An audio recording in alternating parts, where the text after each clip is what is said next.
Bom dia, boa tarde, boa noite. A ideia de gravar esse vídeo é realizar a solução do exercício proposto na disciplina de processamento digital de sinais para telecomunicações, na parte específica da matéria de sistemas lineares e invariantes no tempo. O enunciado do exercício é o seguinte: visite a página tananã, tananã, tananã, e realize o download do arquivo CSV. CSV é um formato de arquivo, em geral é uma tabela, em que as colunas dentro de uma linha elas são separadas por um caractere específico. Se for uma vírgula, de onde vem o nome do arquivo, comma, que é vírgula em inglês, separated values, contendo os dados da pandemia de Covid-19. E esses dados foram coletados até o dia 10 de junho de 2021. Selecione os dados de óbitos do Brasil e crie um gráfico dos dados obtidos. Observe que existe uma sazonalidade semanal nos dados. Eu não sei exatamente como explicar de onde vem essa sazonalidade. Talvez seja algo do próprio processo de funcionamento dos hospitais no Brasil. Fato é que existe um comportamento bastante específico nos dados da Covid que gera essa sazonalidade. Essa sazonalidade ela pode ser encarada como se fosse um ruído dentro de uma idealidade ali de registro diário dos registros dos óbitos ou dos contaminados pelo corona. E essa sazonalidade ela tem uma magnitude elevada o suficiente para tornar complicado a gente fazer certas interpretações nos dados. Para tentar combater o efeito desse ruído indesejado, a ideia é filtrar esses dados com um filtro discreto de média móvel, cuja resposta ao impulso é descrita pelo sistema h de n igual a 1/6 u de n menos u de n menos 6. E, finalmente, a última parte do exercício ela compreende criar um gráfico sobrepondo os dados filtrados a partir dos dados brutos.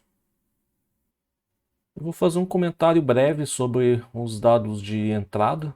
Se vocês forem aqui nessa página covid.saude.gov.br, você tem os dados oficiais do governo brasileiro sobre casos confirmados com o coronavírus. Se vocês observarem aqui no canto superior direito da tela, aparece a possibilidade de você fazer o download de um arquivo CSV. A maior parte das democracias do mundo, elas disponibilizam de forma aberta esses dados sobre a pandemia. O Brasil não seria diferente.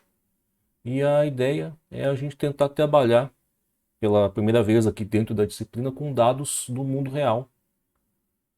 E no caso eu tive que dar uma ajeitada prévia nos dados, não exatamente nos dados que a gente está utilizando no exercício, mas são coisas que acabam aparecendo nos dados do mundo real.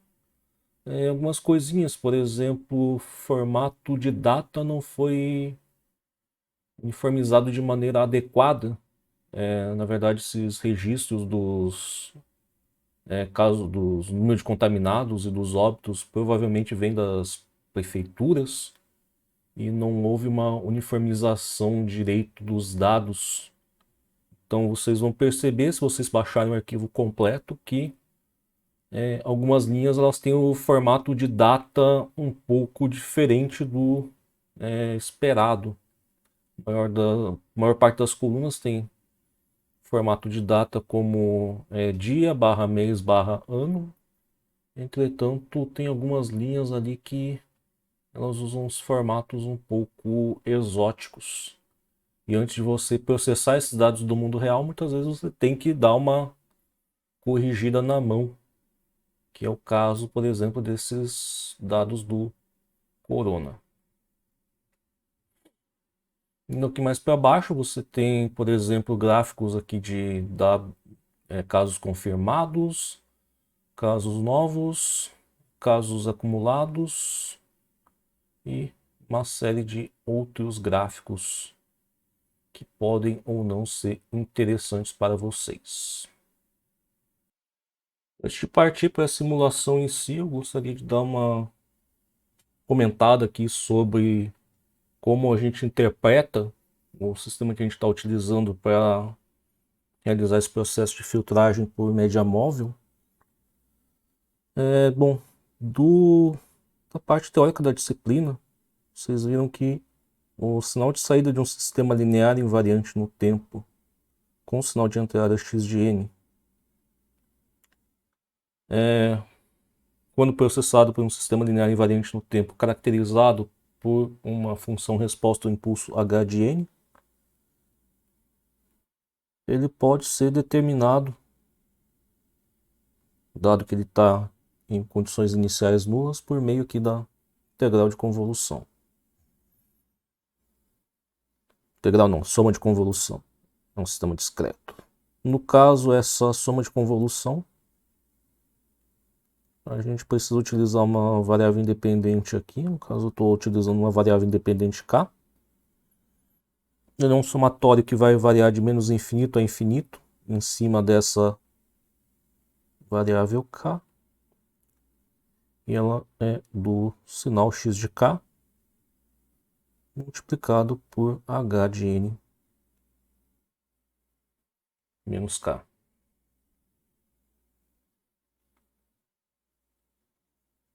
Dado que o h de n ele é aquele h de n da primeira linha, isso se torna aqui o x de k multiplicado por 1/6. No h de n seria o de n, e como é h de n menos k, vira o de n menos k. Menos no h de n, aqui, essa parcela aqui ela era u de n menos 6, como é h de n menos k, ele é o u n menos k menos 6.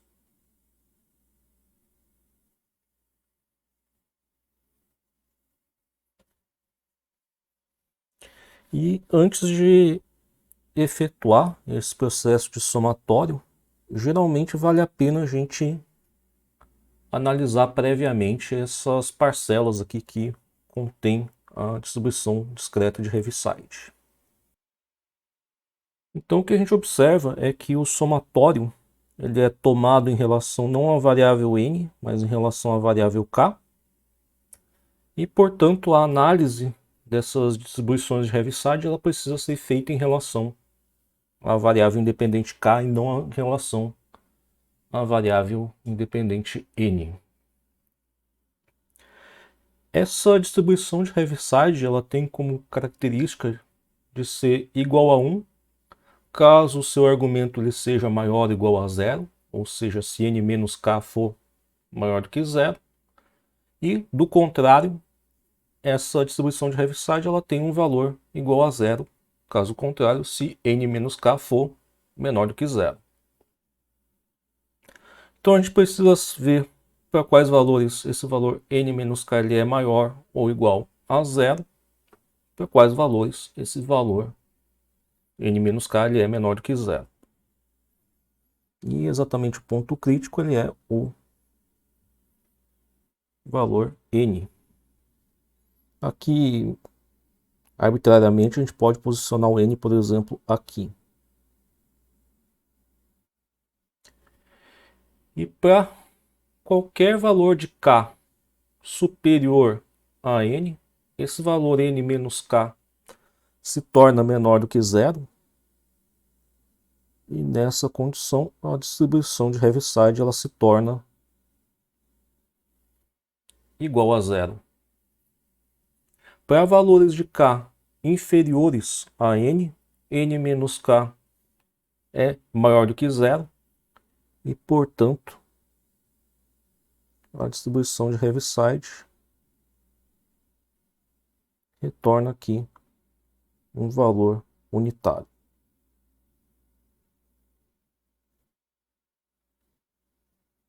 Isso aqui continua se repetindo esse comportamento à direita.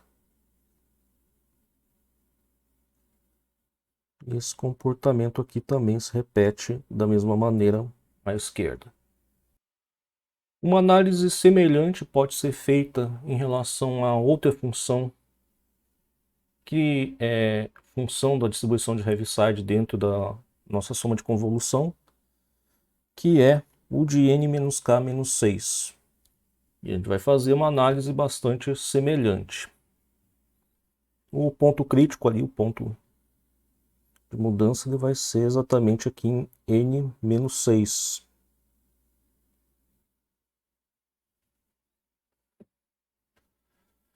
Para valores de k superiores a n-6, esse valor n-6 menos k vai se tornar menor do que zero, e para essa condição, a distribuição de Heaviside, o de n-k-6, ela passa a ser igual a zero.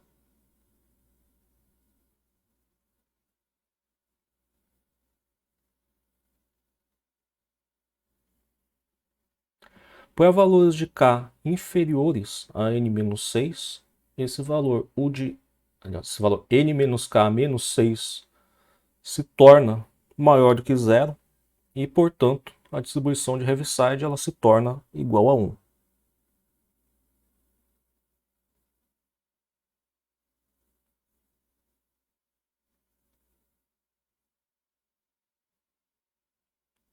Esse comportamento é repetido igual a 0 à direita e igual a 1 à esquerda. O que a gente tem na nossa soma de convolução é uma subtração, o n-k menos o n-k-6, e graficamente a gente pode realizar esse processo de subtração também. n-k menos o n-k-6.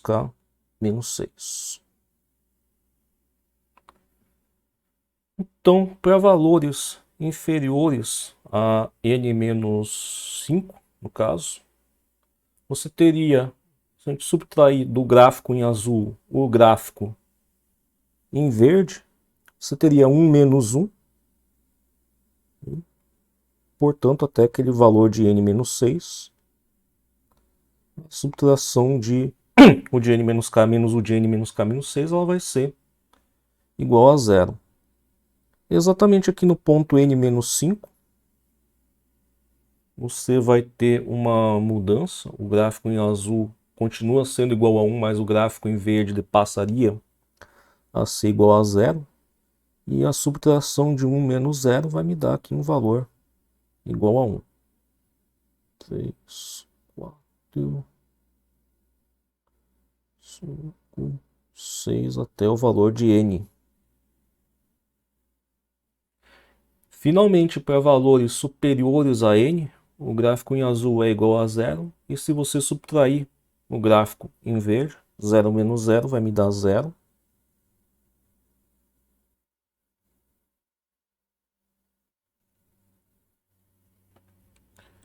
Da onde a gente conclui que dentro dessa soma de convolução, os únicos valores de k para os quais esse pedaço aqui, o de n-k, o de n-k-6, vai ser diferente de zero, estão localizados aqui nesse intervalo entre n-5 até n.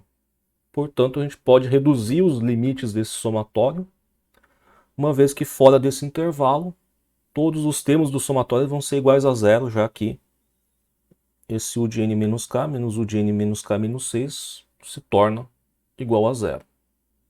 Y de n se torna aqui um somatório de k igual a n menos 5 até n, x de k vezes 1/6 e o valor de o de n menos k, o de n menos k menos 6, dentro desse intervalo ele é igual a 1. Vou colocar aqui multiplicação por 1 só por motivos didáticos. Esse fator 1/6 ele pode ser puxado aqui para fora do somatório.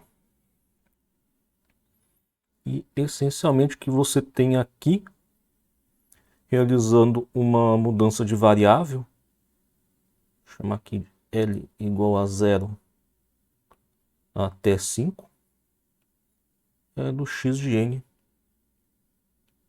menos L. Essa expressão vocês já devem ter visto mesmo fora da universidade, em ensino médio, por exemplo. Isso aqui é interpretado como uma média aritmética das 6 amostras mais recentes,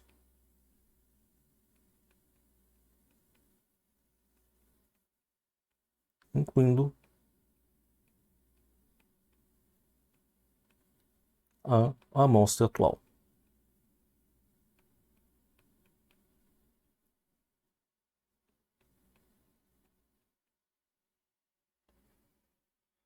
Então, basicamente, para tentar combater o efeito dessa sazonalidade, a gente vai tirar uma média das 6 amostras mais recentes. É bastante simples a ideia. Finalmente, a parte de simulação, vou chamar assim do exercício, que é o exercício em si.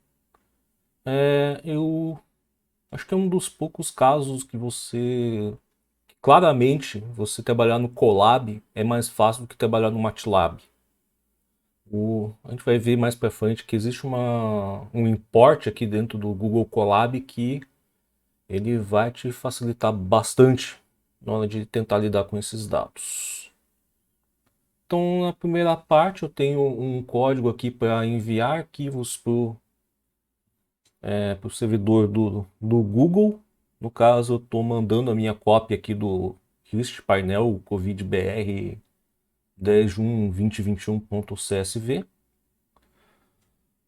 Apesar de eu estar mandando o arquivo para o Google Colab realizar toda a manipulação dos dados para me dar os sinais para serem filtrados, vocês poderiam resolver essa parte do exercício de várias maneiras.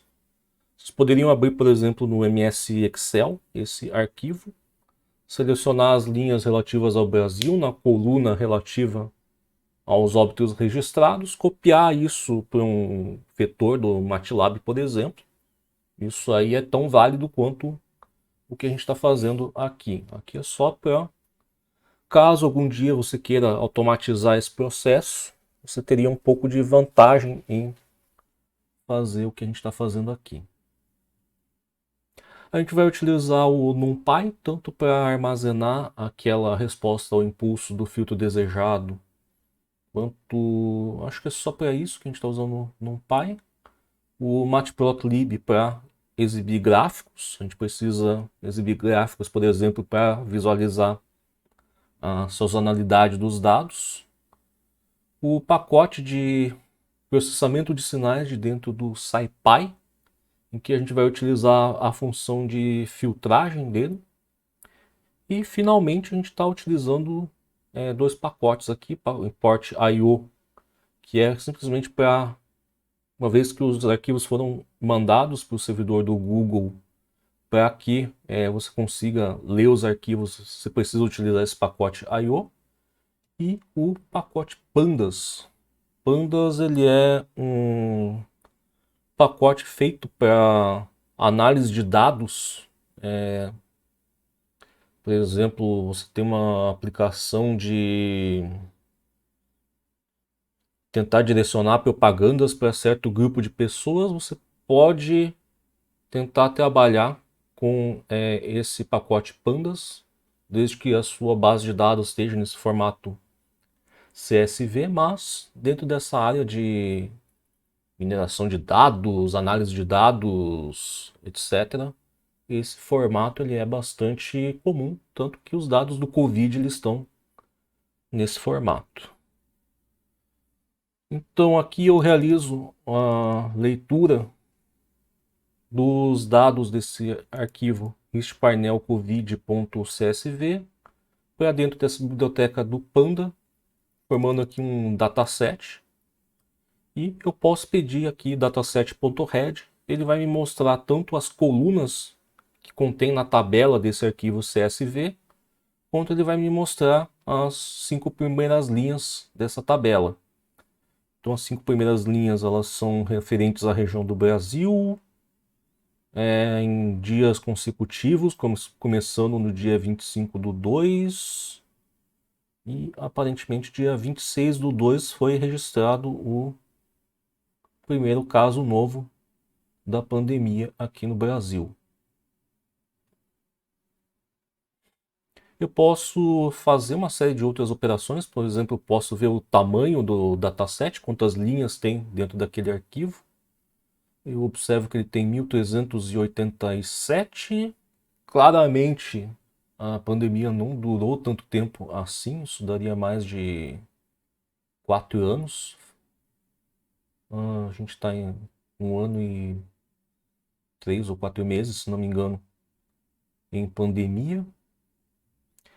E a primeira parte do exercício ela se refere somente a dados do Brasil. No caso, os dados do Brasil eles são caracterizados aqui pela região ser marcada aqui como Brasil.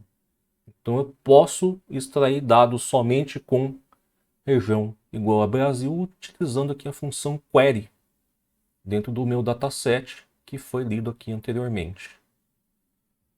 Isso vai formar um segundo dataset que ele conteria então somente as linhas nas quais região igual a Brasil. Eu posso pedir o head, a ideia é que as 5 primeiras linhas do meu dataset filtrado aqui por região igual a Brasil sejam as mesmas 5 primeiras linhas do arquivo. E rápida inspeção visual aqui, eu consigo ver que são as mesmas 5 primeiras linhas. Uma coisa interessante que você pode pedir aqui dentro desses datasets, dentro do Panda, é pedir aqui umas estatísticas rápidas aqui, com a função describe sem parâmetros. Caso código da unidade de federação não tem muita informação. Semana não vai me dar tanta informação assim. Mas, por exemplo, casos novos. Eu tenho 474 linhas dentro desse dataset que está filtrando somente os dados do Brasil. Em média, são 36.310 casos novos registrados por dia. Caramba! O desvio padrão também ele é bastante elevado aqui, 25.267. Aqui você tem informação de quartis, valor mínimo registrado ali dentro da tabela de casos novos ele é igual a 0. O número mais elevado de registro foi 100.158 em um único dia. 25% dos dias você teve registros inferiores aqui a 16.340. A mediana ela vai ser igual a 32.976 e o terceiro quartil, ou seja, 75% das linhas vão ter valores inferiores a 53.935.25 casos novos. No caso, a coluna que a gente está interessado para resolver o exercício seria essa coluna aqui de óbitos novos. E para selecionar essa coluna, eu pego o dataset do Brasil e pego aqui como se fosse uma coluna chamada óbitos novos, que é a coluna que eu estou interessado em verificar. Inicialmente eu vou simplesmente plotar esses dados sem passar pelo filtro e o resultado ele é essa figura aqui. Dentro do Ministério da Saúde é um pouco mais fácil a gente ver esse comportamento aqui de sazonalidade, simplesmente porque o gráfico está mais largo. Mas a gente vê que a cada semana ele tem essa pequena queda aqui por alguns dias do número de registros do Covid. E se vocês verem, é razoavelmente periódico esse comportamento de ter uma queda no registro dos dados. Eu não sei se isso aí é algo que o próprio sistema hospitalar brasileiro, que eles evitam registrar casos, sei lá, talvez no final de semana, alguma coisa assim. Mas esses dados são observados e eles têm uma magnitude bastante alta, para dizer bem a verdade, em relação a que seria o esperado aqui do... Por exemplo, se a gente fosse tentar ajustar um modelo aqui de para registrar os óbitos ou tentar modelar o número de óbitos dentro do Brasil. Então existe esse comportamento periódico. Se você fizer esse gráfico aqui mais largo, a ideia é que você consiga observar facilmente esse comportamento periódico. E a ideia é a gente tentar eliminar esse comportamento utilizando um sistema linear e invariante no tempo. Então aqui no próximo bloco de código, a gente utiliza aquele filtro especificado no exercício, ou seja, 1/6 U de n menos U de n menos 6, ou seja, esse vetor 1.0 dividido por 6 vezes um vetor de uns com 6, com comprimento de 6 unidades. Esse valor 1 ele equivaleria ao denominador da função de transferência do sistema discreto, ou seja, se você tomasse a transformada z daquele filtro, o numerador ele seria 1/6 mais 1/6 z na menos 1 mais 1/6 z na menos 2, etc. E o denominador ele seria igual a 1. E o terceiro parâmetro é o sinal a ser filtrado, que é o óbitus BR, que é essa curva em azul aqui de cima. Eu coloquei os dois gráficos sobrepostos. Tem uma linha laranja sobreposta à linha azul, que é o gráfico dos óbitos lidos diretamente dos dados do Ministério da Saúde. E na linha em laranja a gente percebe que esse comportamento periódico ele foi bastante atenuado. E algumas coisas que a gente não conseguia perceber claramente no gráfico em azul, a gente consegue perceber na curva em laranja. Por exemplo, uma quase estabilização aqui do número de óbitos na pandemia entre os dias 100 e os dias 200, o que não poderia ser afirmado caso você analisasse diretamente a curva em azul. Aqui nesse ponto de mínimo foi mais ou menos quando a gente estava pensando que a pandemia ia acabar logo. Claramente a gente estava errado. E a primeira vez que eu passei esse exercício, a gente estava mais ou menos aqui nesse aumento. E a gente não sabia ao certo se o Brasil seria afetado por uma segunda onda de corona ou se a gente estava se livrando sem passar por essa segunda onda. E a resposta está vindo aqui 6 meses depois e ela está vindo com veemência. A gente está passando pela segunda onda. Talvez a gente já tenha passado pela pior parte. Você tem um viés de queda claramente aqui nesses últimos meses. Eu imagino que isso tenha coincidido com o início da campanha de vacinação aqui dentro do Brasil, mas ainda assim a gente está registrando bastante mortes e a pandemia ainda está meio longe de acabar. A princípio, o exercício terminaria aí. Se você entregou até esse ponto, você provavelmente vai receber a nota integral. O que eu vou fazer daqui para frente são manipular o resto dos dados que tem dentro daquele arquivo, caso vocês tenham interesse em verificar como é que a gente está, por exemplo, aqui em Santa Maria. Para a gente verificar em Santa Maria, eu posso fazer uma query novamente e selecionar somente os dados nos quais o município ele é igual a Santa Maria. Nada mais evidente aqui. Eu peço aqui o header. Bom, as colunas elas vão ser as mesmas para todo o arquivo, mas as 5 primeiras linhas elas são diferentes agora.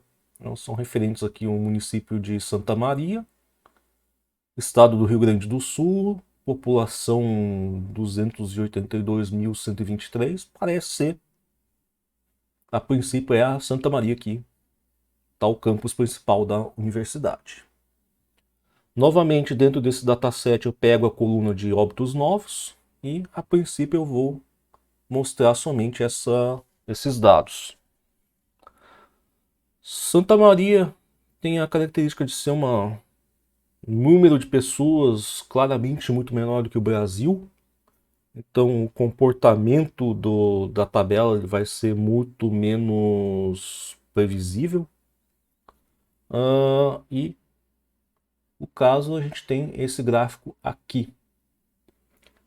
Se vocês olharem o arquivo linha a linha, em Santa Maria tem uma coisa bastante peculiar, que eu não sei se é um erro de processamento ou se é alguma coisa operacional que ocorre quando você registra esses dados de pandemia, mas em um dia bastante específico você tem um número de óbitos -1.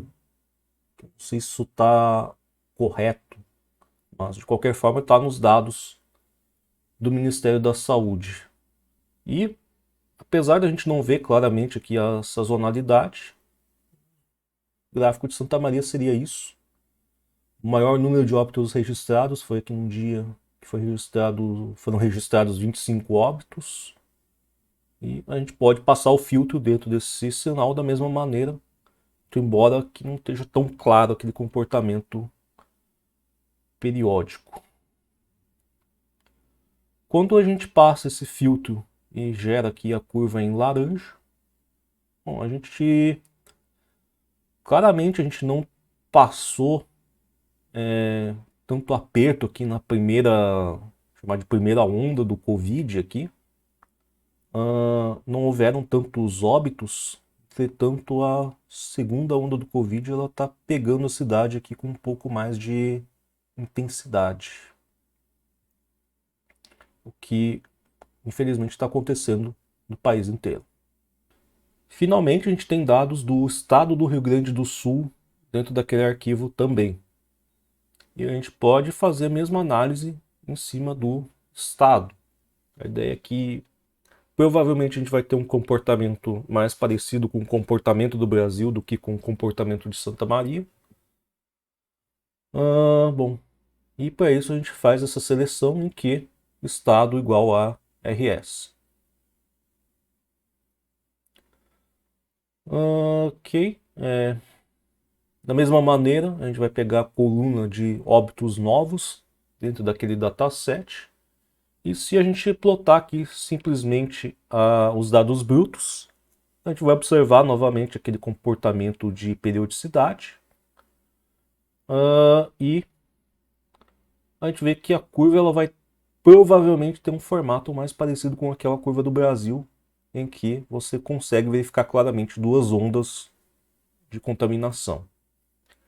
Para isso a gente vai utilizar aquele filtro novamente, filtro de média móvel, gerando a curva aqui em laranja.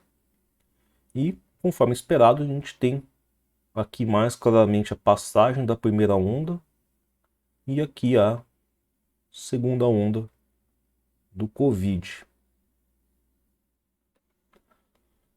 A ideia desse exercício foi apresentar um pouco de processamento digital de sinais com dados do mundo real.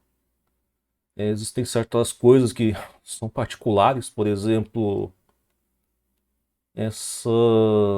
aquele registro de datas, que são coisas que vai depender de cada dataset que você estiver trabalhando, mas de maneira geral você sempre vai ter esses problemas de condicionamento dos dados, que você muitas vezes vai ter que resolver na mão, outras vezes existem ferramentas específicas para resolver isso daí.